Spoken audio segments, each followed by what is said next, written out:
Сәлем достар, бүгін біз қолдың сары ірімшігін дайындаймыз. Алдымен от жағып қазан пешке қоямыз.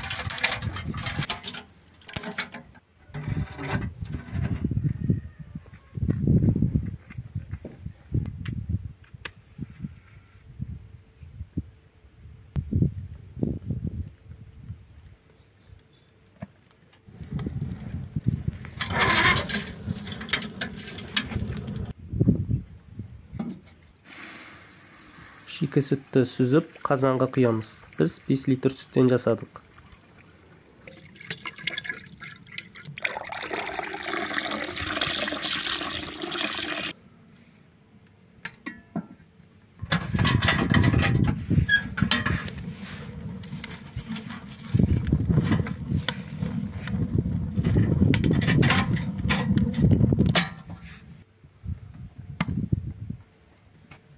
Сүт бір көтерілген соң, үстіне 1-1,5 литр қою айранды құйып, жай отта 3-4 сағат қайнатамыз.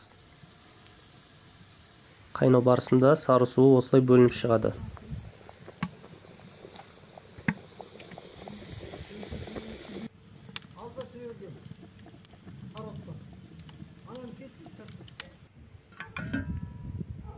Үш сағаттан соң ірімшік осындай сары түске енеді. Сол кезде үстіне 300 грамм қант қосамыз. Бетін жауып, тағы жарты сағат жай отта қайнатамыз.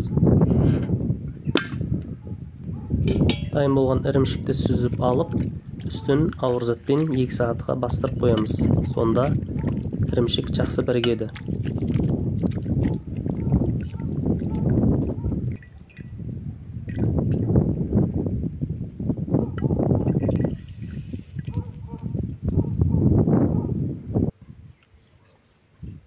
Мінекей достар, ірімшігіміз дайын болды. Ас болсын.